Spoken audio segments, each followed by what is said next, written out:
Brother వచ్చేసి నన్ను కూర్చోపెట్టి, "నువ్వు అనుకుంటున్నది రాంగ్. తనకి సరిగ్గా ఏం మాట్లాడాలో తెలియక అలా మాట్లాడుంటుంది. అయినా అసలు నీకు బుద్ధి లేదా? అన్నా చెల్లెలికి సంబంధం ఉంటుందంటే ఎలా నమ్ముతావు నువ్వు?" ఆ మెసేజ్ ఆయన ఫోన్ నుంచి వచ్చిన మెసేజే కదా! అవును మేడం. దానికేం చెప్తాడు అతను? అతనేమంటున్నాడు ఏంటి అనంటే, తిను పంపించింది మేడం యాక్చువల్లీ మెసేజ్. వారిని! తిను పంపించింది. అటువైపు నుంచి రాలేదు. ఇటువైపు నుంచి ఎళ్ళింది. ఆ! ఈ అమ్మాయి ఆల్రెడీ ఇట్లాంటివి ఫ్రాంకులు చేస్తూ ఉంటది కదా! అట్లా చేసి పడేసిందా? తిను సర్ప్రైజ్‌లు ఇష్టం అది అంటే అదే నేనేదో అనుకున్నా సర్ప్రైజ్‌లు గాని నాకే సర్ప్రైజ్ ఇంత పెద్ద సర్ప్రైజ్ ఇస్తుందని నేను అనుకోలేదు మేడం. ఓకే. సరే నాకు ఏం చేయాలో అర్థం కాలేదు. ఈ టైంలో అతనన్నాడు, "నాకు కొంచెం టైమ్ ఇయ్యి దీన్ని సెట్ చేస్తాను" అని వాళ్ళ బ్రదర్ చెప్పాడు. హ్మ్. నేను "నువ్వే ఎఫ్ఐఆర్ పెట్టుకొని చెప్తోంది అసలు మీ సిస్టర్ అని చెప్పడానికి కూడా నాకు సిగ్గేస్తోందసలు. హ్మ్. ఆ అమ్మాయితో నువ్వే ఎఫ్ఐఆర్ పెట్టుకొని మళ్ళీ నువ్వు నాకు సెట్ చేసేదేంటంటే" "లేదు నేను సెట్ చేస్తాను. నువ్వు వెయిట్ చేయి, వెయిట్ చేయి, వెయిట్ చేయి, వెయిట్ చేయి" అని చెప్పుకుంటూ వచ్చారు మేడం నాకు. హ్మ్. అయితే ఒకరోజు నాకు నా బర్త్‌డే వచ్చింది మేడం. హ్మ్. నా బర్త్‌డే వచ్చింది. అతను ఫోన్ చేసి, "ఇగో ఇవన్నీ ఏం చేయాలి? ఎలా చేయాలి? అవన్నీ నాకు తెలుసు. ఇవన్నీ పక్కన పెట్టేసేయి. అయితే ఆ అమ్మాయి నీతో వస్తుంది. లేదంటే గనక నీకు ఏ ప్రాబ్లమ్ లేకుండా దీన్ని సాల్వ్ చేసే బాధ్యత నాది" అంటే ఏదో పిచ్చోడిలాగా ఒక అబ్బాయి చెప్తున్నాడు పిచ్చోడిలాగా నమ్మేసాను మేడం నేను. ఓకే. వెళ్ళేటప్పటికి కేక్ అరేంజ్‌మెంట్స్ అన్నీ జరిగాయి. ఆహ్, ఆహ్, అంతా అంటే ఆ అమ్మాయి లోపడుంది. ఎందుకు అంటే, అదే ఆ అమ్మాయి ఇట్లాగా బాధపడుతుంది. సో అండ్ సో అది అని అతను చెప్పాడు. హ్మ్. అనంటే, "సరే పిలువు ఇంకా నేను మాట్లాడతాను. దీన్ని ఏదోకటి మనం ఫినిష్ చేయాలి ఈరోజు. నా బర్త్‌డే కంటే ముందు దీన్ని ఇది చేయాలంటే నీ బర్త్‌డేకి నేను గిఫ్ట్ ఇస్తాను కదా!" అన్నాడు. ఓకే. అన్నాడు కదా! అని చెప్పి సరే అని చెప్పి నేను నమ్మాను మేడం. ఓపెన్‌గా చెప్తున్నాను కదా మేడం. దీన్ని మీరు అడగొచ్చు. "అరే పిచ్చోడా! ఇంత జరుగుతున్నాను వాళ్ళ ఇంటికి మళ్ళీ బర్త్‌డేకి ఎందుకెళ్ళావు?" అని మీరు అడగొచ్చు. ఇప్పుడు మీ రియల్‌గా మాకు అర్థం కాలే. ఆవిడ నిజంగా ప్రాంక్ చేసి మిమ్మల్ని ఏదో సర్ప్రైజ్ చేద్దాం అనుకోని చేసిందా? లేకపోతే రియల్‌గా వాళ్ళిద్దరి మధ్య సంబంధం ఉందా? వాళ్ళిద్దరి మధ్య రియల్‌గా సంబంధం ఉంది మేడం. ఉంది. ఓకే. మళ్ళీ మిమ్మల్ని మధ్యలో మ్యానిప్యులేట్ చేశారు. చేశారు ఆ! మేడం. ఓకే. సో, ఎట్లా అయినా మిమ్మల్ని ఒప్పించడానికి ట్రై చేశారు. నువ్వు ఒప్పుకుంటే అమ్మాయికిచ్చి పెళ్లి చేస్తాను. లేకపోతే ఏం చేయాలో అది చూస్తానని జెప్పాడతను. అవును మేడం. ఆ! ఓకే. సరే అని చెప్పి వాళ్ళ ఇంటికెళ్ళాను మేడం. వాళ్ళ ఇంటికెళ్ళాను. నా కోసం కేక్ అవన్నీ రెడీ చేశారు. సరే ఆ అమ్మాయి కూడా రెడీ అయ్యి వచ్చేస్తుంది. మనసేం బాలేదు. స్లోగా ఇదవుతుంది. సరే ఈ లోపల అన్నయ్య మాట్లాడుతూ ఉన్నారు. మాట్లాడుతూ సరేలే ఆయన మాటల్లో కొంచెం నమ్మకం వచ్చిందేంటంటే ఈ ప్రాబ్లమ్ సాల్వ్ అవ్వబోతోంది అన్నట్టు నాకనిపించింది మేడం. ఎందుకంటే పొలిటికల్‌గా కూడా పవర్ ఉంది కాబట్టి. ఓకే. అవ్వబోతోంది. బట్ అతన్ని చూస్తేనే చిరాకొచ్చేస్తది. అంటే ఒక అన్న ఇలా చేసాడేంటి అనే చిరాకు కూడా ఉంది మేడం. హ్మ్. సరే, సరే చాక్ తెచ్చుకో ఈ లోపల అదొచ్చేస్తుంది. కేక్ కట్ చేద్దువు గాని అంటే నాకసలు కట్ చేయాలని లేదంటే, సరే ఇవన్నీ వదిలేయి రేపు పొద్దున ప్రాబ్లమ్ సాల్వ్ అయిపోతే ఇవన్నీ మాట్లాడతావా ఏంటి అన్నాడు. సరే అని అదే ఇదిలో నేనెళ్ళి చాక్ తీసుకొచ్చాను మేడం. ఓకే.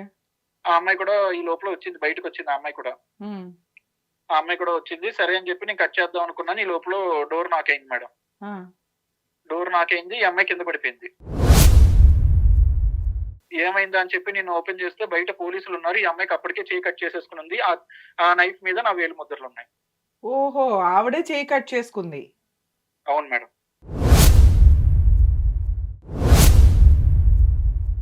ఆ చేతి మీద ఆ నైఫ్ మీద అవును. వేలు అసలు కేక్ ముద్రలు కట్ అవి ఉన్నాయి. చేయడానికి అసలు పదునైన కత్తిరెందుకయ్యా? కేకుతో నాకర్థం పాటు ప్లాస్టిక్ చాకులు ఇస్తారు గదా!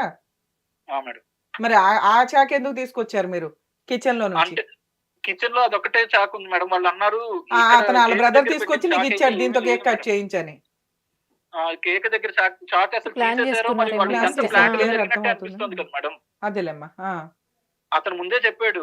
నీ హ్మ్. ఒకవేళ చేసుకుంటే నువ్వు పెళ్లి చేసుకుంటావు. లేదంటే ఏం చెయ్యాలో నాకు తెలుసు అనే డైలాగ్ నాకక్కడ ఇలా పనికొస్తుందని తెలియలేదు మేడం. ప్రాబ్లమ్ సాల్వ్ చేస్తానన్నాడు. ఈ రకంగా సాల్వ్ చేసాడా? అసలు అదే మేడం నాకర్థం సరే నిన్ను కావట్లేదు. అంత ఇరికిచ్చాల్సిన అసలు అవసరం ఏంటి వాళ్ళకి? ఏముంది మీ ఎనకాల బ్యాక్‌గ్రౌండ్ లేదు, ఫైనాన్షియల్‌గా లేదు. అంటే నన్ను భయపెట్టడానికి చేసే ప్రయత్నంలాగా ఉంది మేడం ఇది. మీకు మీకు ఇంకొంచెం ముందు మీకు ఇంకొకటి చెప్తాను మేడం. చెప్పండి. అతనేం చేసాడంటే ఆ పోలీసులొచ్చి నన్ను "నువ్విలా చేసావని" నాతో మాట్లాడుతున్నప్పుడు, "సార్ ఇది నేను చేయలేదు సార్. మీరు చెప్పండి" అంటే వాళ్ళిద్దరు అంటే తను కింద పడిపోయింది స్పృహ తప్పి. అప్పటికే హ్మ్. కట్ చేసేసుకొనుంది. ఆ! నేను చెప్పాను, "లేదండి అసలు నాకు సంబంధం లేదు" అంటే, కళ్ళ ముందు కనిపిస్తుంది కదా! అతనేమో చెప్పాడు, వీడే చేసాడు. ఆ అమ్మాయికి కడుపు చేసి పెళ్లి చేసుకోమంటే వచ్చి ఇలా చేసాడు. పెళ్లి చేసుకోకుండా చంపేద్దామని చూసాడు హ్మ్. అని చెప్పి అతను చెప్పాడు. ఓకే. అసలు అసలు ప్రూఫ్‌లేమైనా ఉన్నాయంటే అది చూపించండి, చెయ్యండి అనంటే, నాకు ఇక్కడ అసలు విస్తురపోయే నిజాలొకటి కనిపించాయి మేడం. ఏంటి? ఆ అమ్మాయి నేను ఒక ప్రైవేట్ గా ఉన్నప్పుడు ఆ అమ్మాయి యాక్చువల్లీ న్యూడ్ గా ఉన్నప్పుడు ఇతను ఏం చేశాడు ఏంటంటే నా ఫోన్ లోంచి ఆ అమ్మాయికి ఫోటోలు తీసి ఆ ఫోటోలు కూడా ఎలా తీశాడు, ఆ అమ్మాయి భయపడుతున్నట్టు ఆ అమ్మాయి నుంచి ఫోటోలు తీశాడు. అప్పుడు నేను వాష్రూమ్ లో ఉన్నాను యాక్చువల్లీ. ఓకే. ఓకే. ఆ ఫోటోలు నా ఫోన్ నుంచి తీసి అవి ప్రూఫ్లుగా చూపించాడు. ఈ అమ్మాయిని ఇలాగ న్యూడ్ గా ఉండి అందరి దగ్గరికి అదే నేను చెప్పింది అడిగింది చేయకపోతే కనుక ఈ ఫోటోలు అందరికి పంపిస్తానని బెదిరిస్తున్నాడు. ఆ ఫోటోలో చూడండి ఆ అమ్మాయి భయపడుతూ ఉంది. నాకు అర్థం కాలేదు మేడం అసలు ఏంటిది, ఏం జరుగుతుంది? నిజంగా నేను ప్రేమించిన అమ్మాయి అయినా తిను, మాకు సపోర్ట్ చేసిన బ్రదర్ అయినా ఇతను, నన్నెందుకు ఇంత ట్రాప్ చేయాలి ఏంటి అది అనుకున్నప్పుడు తర్వాత కొన్ని రోజులకి దేవుడి దయ వల్ల అంటే అది ఏం జరిగింది ఏంటో తెలియదు కదా మేడం, నన్ను అరెస్ట్ చేయకుండా అయితే కొంచెం మా పేరెంట్స్ వరకు ఈ విషయం వెళ్ళింది. మా పేరెంట్స్ ఆ అమ్మాయి వాళ్ళ కాళ్ళ మీద పడి మా అబ్బాయి చేశాడో లేదో ఇవన్నీ మాకు తెలియదు, పోలీసుల వరకు వెళ్తే వాళ్ళ నాన్న బతకడోది అని చెప్తే వాళ్ళు సరే కొన్ని రోజులు కేసు వరకు లేకుండా కొంచెం వాళ్ళు ఆపారు మేడం. ఓకే. ఆపారు కానీ ఇది వాళ్ళు కోర్టులో వేశారు మేడం. ప్రైవేట్ కంప్లైంట్ ఫైల్ చేశారు వాళ్ళు. ఫైల్ చేశారు మేడం. ఓకే అమ్మా. ఇట్లాగా ఇతను ఈ అమ్మాయిని మొలాస్ట్ చేశాడు, అట్ ఎ టైం ఇవ్వండి ఇలాగ ఫోటోలు తీసి బెదిరిస్తున్నాడు, సివియర్ టైమ్స్ ఈ అమ్మాయిని సెవెరల్ టైమ్స్ ఇలాగ రేప్ చేయడానికి చేస్తూ ఉన్నాడు నేను లేని టైంలో. ఓకే. ఇప్పుడు మీరు మీ మీద చంపడానికి కూడా ప్రయత్నించాడని చెప్పి ఆ అమ్మాయి కట్ చేసుకున్న దాన్ని కూడా చూపించి యాక్చువల్ ఆ నైఫ్ మీద నా వేలు ముద్రలు ఉండేలాగా ప్లాన్ చేశారు. అదేలేమ్మా అర్థమైంది. ఓకే. ఇప్పుడు మీ మీద ఒక ఎఫ్ఐఆర్ ఏమైనా రిజిస్టర్ అయిందా అవలేదా? అయింది మేడం. ఎఫ్ఐఆర్ అయ్యింది. ఓకే. సో ఇప్పుడు మీరు ఈ కేసు నుంచి ఎలా బయటపడతారు ఏంటి అనేది మీ డౌట్? అవును మేడం, నేను అసలు తప్పు చేయలేదు మేడం, ప్లీజ్ మేడం నాకు అర్థం చేసుకో. ఏడవకండి రమేష్ గారు, మేడం చెప్తారు వినండి ఒకసారి. రమేష్ గారు ఇప్పుడు మీరు చెప్పినవన్నీ నిజాలే అయితే ఇది మర్డర్ కేసు కాదండి, మీరు తెలియక కదా మర్డర్ కేసు అన్నట్టు మాట్లాడారు. ఇవి యాక్చువల్గా చాలా కేసెస్లో ఈ చీటింగ్లకి వీటికి సంబంధించి నడుస్తున్న వ్యవహారం. మేబీ వాళ్ళు ప్రైవేట్ కంప్లైంట్ పోలీసులు ఎందుకు తీసుకోలేదు అంటే ఇలాంటి కేసు పూర్తిగా విన్న తర్వాత జనాలకి కానీ పోలీసులకు కానీ కోర్టుకి కానీ లాయర్లకు కానీ జడ్జెస్ కానీ అర్థమవుతుంది కేసు ఏంటి అని. కానీ ఎప్పుడు కూడా ఎవిడెన్స్ మీదే డిపెండ్ అయి ఉంటుంది జడ్జిమెంట్స్ కానీ కేసుని ఎట్లా నడిపించాలి అని. మీరు అక్కడ ఆ సిచ్యువేషన్లో ఉన్న పోలీసులకి సీన్ అర్థమయ్యింది, ఆ అమ్మాయి ఇతన్ని ట్రాప్ చేసే వ్యక్తిని ఆటోమేటిక్గా ఫోర్స్ఫుల్గా మ్యారేజ్ చేసుకోవడం కోసం అని బ్లాక్మెయిల్ చేస్తున్నారు అని. అందుకే వాళ్ళు కేసు రిజిస్టర్ చేయలే. మీకు అప్పుడే ఒక ధైర్యం రావాలి, మీరు బాధపడాల్సిన అవసరమే లేదు. ఎందుకంటే వాళ్ళు మీ మీద వేసినది ఒక ఫాల్స్ కేసు. ఆ కేసుని ప్రూవ్ చేయాలంటే కూడా వాళ్ళకి చాలా టైం పడుతుంది. ఈ కేసులో మీకున్న ప్లస్ పాయింట్స్ వాళ్ళకున్న లూప్ హోల్స్ చెప్తాను, ఒకసారి వినండి సార్. మీరు అసలు భయపడాల్సిన అవసరమే లేదు. ఎందుకు అంటే అక్కడ వాళ్ళు చేసిన మెయిన్ మిస్టేక్స్, ఒకవేళ వాళ్ళు పోలీసులు కేసు తీసుకోలేదు కాబట్టి కామన్గా ప్రైవేట్ కంప్లైంట్ ఫైల్ చేస్తారు. ప్రైవేట్ కంప్లైంట్ కూడా పోలీసులు డైరెక్షన్ ఇస్తారు, ఎందుకంటే కోర్టుకి తెలియదు కదా, పోలీసులకి డైరెక్షన్ ఇస్తారు కోర్టు, నిజాలు కనుక్కొని ఎఫ్ఐఆర్ చేయండి అని. ఎఫ్ఐఆర్ తర్వాత ఇన్వెస్టిగేషన్ ఉంటుందండి, అది ఛార్జ్ షీట్ అవ్వడానికి. అందులో ఏం సెక్షన్స్ పెట్టాలి ఏంటి అనేది పోలీసులు డిసైడ్ చేసి కోర్టుకి రిపోర్ట్ సబ్మిట్ చేస్తారు. అప్పుడు సగం నిజాలు బయటకు వస్తాయి.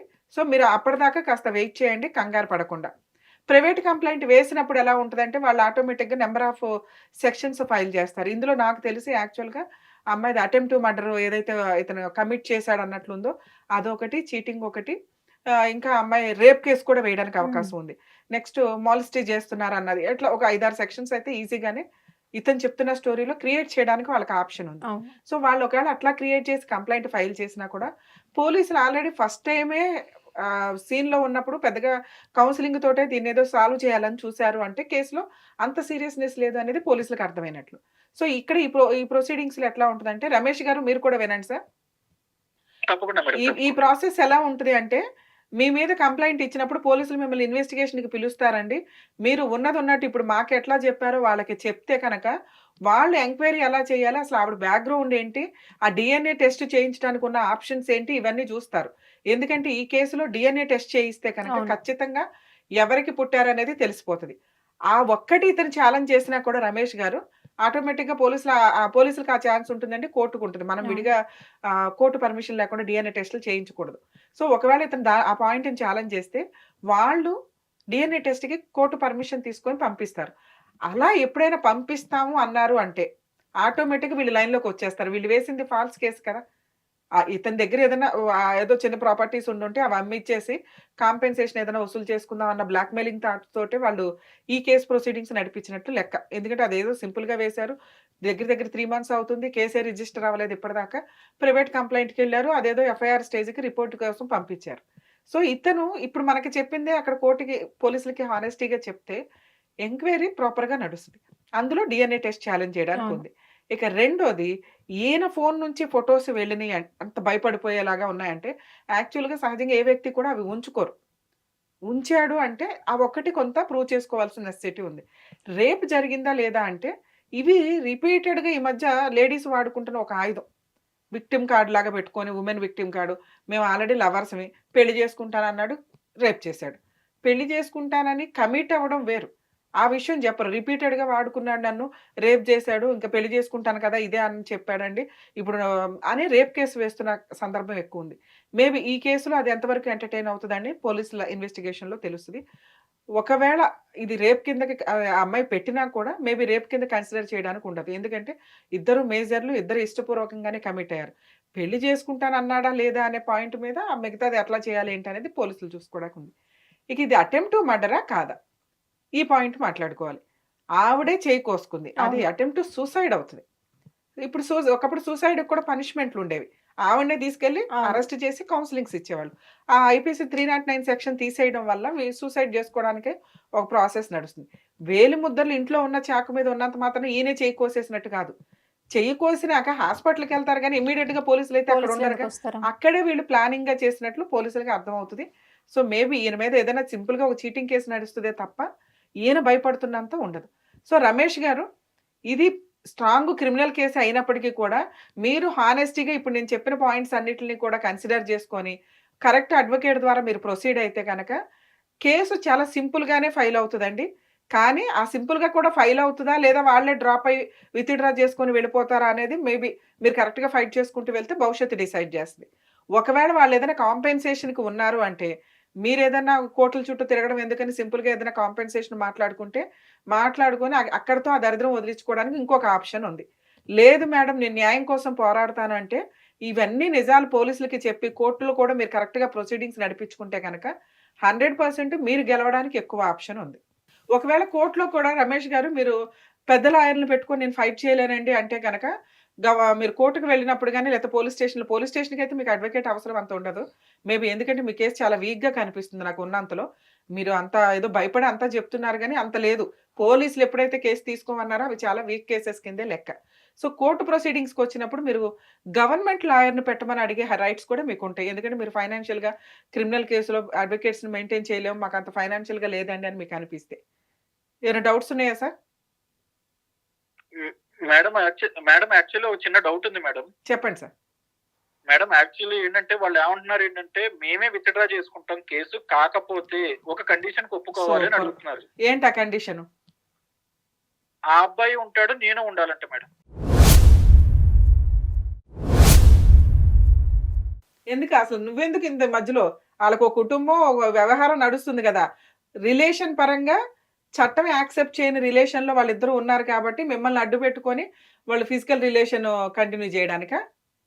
అయ్యుండొచ్చు మేడం. అంతే. అలాగే ఎందుకంటే అయ్యుండొచ్చు. సో, దీనికి మీరేమనుకుంటున్నారు? నేనేమన్నానంటే, సరే పోనీ ఓ పని చేయండి. మీరే కలిసుండండి. నేనైతే ఉండను. నేనెళ్ళిపోతాను అంటే అవన్నీ కుదరదు అంటున్నారు. ఏం పర్లేదండి. ఇప్పుడు నేను చెప్పినట్టుగా ఫైట్ చేయండి. మీరొక్క డీఎన్ఏ టెస్ట్‌కి మీరు ఛాలెంజ్ చేసినా చాలు ఆ కేస్ ఆటోమేటిక్‌గా డిస్మిస్ అవుతది. అసలు ఎంటర్‌టైన్ చేయడానికి ఉండదు. ఎందుకంటే చార్జ్ షీట్ ఫైల్ చేయరు పోలీసులు. ఆటోమేటిక్‌గా కేస్ కోర్ట్‌లోనే డిస్మిస్ అవ్వడానికి ఉంది. ఇక్కడ మీకు క్లారిటీ అర్థమవుతుందా? మాక్సిమం ఇట్లాంటి కేసెస్‌లో ఇప్పుడు ఈయన చెప్పిన టాపిక్‌లో ఎట్లా ఉంటదంటే అండి, కొన్ని రిలేషన్స్ లీగాలిటీ యాక్సెప్ట్ చేయదు. ఓకే. ఈ రిలేషన్ వ్యక్తులు మ్యారేజ్ చేసుకోకూడదు. అంటే అన్న చెల్లెళ్ళు గాని ఆ రిలేషన్ వస్తున్న వ్యవహారాలు ఏవైతే ఉంటాయో అంటే తండ్రికి సంబంధించి పిల్లలు ఇట్లా కొన్ని రిలేషన్స్ ఉన్నాయి. మనకు తెలుస్తూ ఉంటది ఎప్పుడు కూడా. ఈ రిలేషన్స్‌ని కోర్టు యాక్సెప్టే చేయదు. లీగాలిటీ ఉండదు దానికి. ఇప్పుడు మైనర్ మ్యారేజ్‌లు చేసుకుంటే ఎవరన్నా కంప్లెయింట్ ఇస్తే ఎట్లా క్యాన్సిల్ అది? ఇలాంటి పెళ్ళిళ్ళు చేసుకుందాం అనే వాళ్ళకి లీగాలిటీ ఇవ్వకుండా ఇమ్మీడియేట్‌గా ఎవరైనా తెలిసిన వ్యక్తులు రెస్పాండ్ అయినప్పుడు ఖచ్చితంగా దానికి లీగాలిటీ లేకుండా చేస్తారు. సో, ఒకవేళ ఆళ్ళిద్దరికీ ఏదైనా అన్యాయం జరిగినా కోర్ట్‌కి వెళ్ళినా ఎటువంటి రిలీఫ్‌లు ఉండవు. కోర్టు యాక్సెప్ట్ చేయని రక్త సంబంధీకుల మధ్య వివాహాలు చెల్లవు. ఇది అలాంటిదే. ఎందుకంటే అతను ఆల్రెడీ కజిన్ బ్రదర్ అవుతున్నాడు అవును. ఓన్‌గా. సో వీళ్ళిద్దరి గురించి బయట సొసైటీకి ఇంకా తెలీదు, రిలేటివ్స్‌కి తెలీదు. ఆ అమ్మాయి ఇక్కడ ఆల్రెడీ ఏదో షెల్టర్ తీసుకొని అతని దగ్గర ఏదో జాబ్ పర్పస్ మీద కొంతకాలం నుంచి ఉంటుంది. ఈలోపు ఇతను ఆన్‌లైన్‌లో పరిచయం అయ్యాడు. వీళ్ళ మధ్య రిలేషన్ నడుస్తుంది. వాళ్ళ మధ్య రిలేషన్ మెయిన్‌గా ఆల్రెడీ ఉంది. అవును. వీళ్ళిద్దరూ సొసైటీ కోసం పెళ్లి చేసుకోవాలి అని ఈయన వాడుకుంటున్నారు వాళ్ళు. వాళ్ళిద్దరికీ ఫిజికల్ రిలేషన్ కంటిన్యూ అవ్వాలనేది వాళ్ళ ప్లాన్. సో అది సొసైటీ యాక్సెప్ట్ చేయదు, లీగాలిటీ యాక్సెప్ట్ చేయదు కాబట్టి ఈయన్ని ఒక పెపెట్ లాగా వాడుకోవాలన్న ఉద్దేశంతోటి వాళ్ళు బిహేవ్ చేస్తున్న విధానం. ఇతను ఆల్రెడీ ఆ ఊబిలో నుంచి బయటపడటమే చాలా బెస్ట్ ఆప్షన్. ఎందుకంటే కేసు కోసం భయపడి ఆ అమ్మాయిని పెళ్లి చేసుకుంటే కనుక జీవితకాలం నరకం అనిపించాలి. అవును. ఇదే కేసు ఫైట్ చేస్తే ఇలాంటి తప్పు చేసిన వాళ్ళకి చెప్పు తీసుకొట్టినట్టు ఉంటుంది. అవును. రమేష్ గారు మీరు లీగల్ గానే ప్రొసీడ్ అవ్వండి. నేను చెప్పినట్లుగా మీరు ప్రొసీడ్ అయితే ఇది స్టార్టింగ్ లోనే మేబీ వాళ్ళు విత్‌డ్రా చేసుకొని వెళ్ళిపోవడానికి 100% ఛాన్స్ ఉంది. Thank you madam. Thank you so much. మీరు మాట్లాడిన తర్వాత ఒక హోప్ వచ్చింది. యాక్చువల్లీ ఏంటంటే మా ఏరియాలో అతనికి పొలిటికల్ అదే పొలిటికల్ గా ఉంది అనే మీ భయం తప్ప తప్పు చేసావు, నువ్వే తప్పు చేసావు అంటున్నారు. ఇందులో తప్పేమీ లేదమ్మా. ఆల్రెడీ మీరు ఒక హానెస్ట్‌గా ఒక అమ్మాయిని లవ్ చేశారు. వాళ్ళే మిమ్మల్ని చీట్ చేశారు. అసలు రివర్స్ అయితే మీకంటూ లా అంటూ ఉంటే కనుక మీరే అసలు ఎదురు రివర్స్ కేసు వేసేవాళ్ళు. సో మేబీ మీకు ఆ ఛాన్స్ లేదు కాబట్టి వాళ్ళేసిన ఫాల్స్ కేసు నుండి ఇప్పుడు నేను చెప్పినట్టుగా ధైర్యంగా బయటపడండి. ఎటువంటి రాంగ్ డెసిషన్స్ తీసుకోవద్దు. ఎందుకంటే అతనికి ఏదో పొలిటికల్ బ్యాక్‌గ్రౌండ్ ఉంది. ఎనకాల ఏదో తిరుగుతున్నారు అది ఇది అనుకుంటే ఇవన్నీ కూడా పొలిటికల్ పార్టీలు ఈ రోజు ఉంటే రేపు ఉండవు. వీళ్ళ బ్యాక్‌గ్రౌండ్‌లు కూడా అంతే. వాళ్ళు ఆల్రెడీ రాంగ్ చేశారు. ఇన్ కేస్ మీకు ఇది ఇంకా కంటిన్యూ అవుతది అనుకుంటే మీరు అసల డీఎన్ఏ టెస్ట్ అయిపోయిన తర్వాత మీడియా సపోర్ట్ తీసుకుంటే కూడా ఇలాంటి వాళ్ళు ఖచ్చితంగా కేసు విత్‌డ్రా చేసుకొని వాళ్ళు తప్పు ఒప్పుకొని వాళ్ళు వెనక్కి వెళ్ళిపోవడానికి ఎక్కువ అవకాశం ఉంది. మీరు ధైర్యంగా ఉండండి రమేష్ గారు. Thank you madam. Thank you thank so you. Much madam. Madam ఇలాంటి కేసులో అసలు ఈయన వెళ్ళి అంటే పోలీసు వాళ్ళకి చెప్పొచ్చు కదా, అంటే ఇలా చేస్తున్నారు అలా ఏంటి చెప్పారు అని. కాబట్టి ఆయన మీద కేసు రిజిస్టర్ అవ్వలేదండి. ఆ, యాక్చువల్‌గా నిజంగా క్రైమ్ అయితే పోలీసులకి ఇవన్నీ కూడా తెలిసిపోతాయి ఓకే. వెంటనే. వాళ్ళు అవును. ఆటోమేటిక్‌గా కేసు రిజిస్టర్ చేసేవాళ్ళు. వాళ్ళకి సీన్ అర్థమైంది ఇతన్ని బ్లాక్‌మెయిల్ చేస్తున్నారు వాళ్ళని. నెక్స్ట్ అతనికి వెనకాల పొలిటికల్ బ్యాక్‌గ్రౌండ్ ఉంది కాబట్టి ఎందుకొచ్చిన గోల అని అక్కడి వరకు వాళ్ళకి కౌన్సెలింగ్ ఇచ్చి వదిలేశారు. పంపించేస్తారు. సో వీళ్ళకి ఒక లైసెన్స్డ్ పర్సన్ కావాలి. మళ్ళీ కొత్తగా ఇంకో వ్యక్తిని వీళ్ళు ట్రాప్ చేయడం కంటే కూడా ఉన్న రమేషే బెటర్ అన్న ఉద్దేశంతోటి వాళ్ళు ఇతన్ని ఇంకా బ్లాక్‌మెయిల్ చేస్తూ వస్తున్నారు. నెక్స్ట్ వీళ్ళకి వెనకాల పెద్ద బ్యాక్‌గ్రౌండ్ కూడా లేదు. నాకు అదే డౌట్ వచ్చింది. అవును. ఏదైనా కాంపెన్సేషన్‌కో డబ్బు కోసమా అంటే వాళ్ళ రిలేషన్ కంటిన్యూ అవ్వాలి అంటే ఒక లైసెన్స్డ్ పర్సన్ ఉండడం బెటరు. ఆల్రెడీ ఆ అమ్మాయికి ఇతను కూడా ఇష్టంగా ఉన్నాడు. 2 వైపులా నడిపించేస్తుంది కదా చండాలం అంతా. అవును. ఆ చండాలంలో ఇతను బలిపశువు అయ్యాడు ఒక రకంగా. ఇట్లాంటి వ్యక్తితో కంటిన్యూ అవ్వడం కంటే కూడా అతను కొంచెం ధైర్యంగా లీగాలిటీని వాడుకుంటే అతనికి 100% న్యాయం జరిగిద్ది. చూసారు కదండి రమ్య గారు ఇచ్చినటువంటి సూచనలు. మీకు ఇలాంటి సమస్యలు ఉంటే ఈ నెంబర్కి కాల్ చేసి మీ ప్రాబ్లమ్ని షేర్ చేసుకోవచ్చు.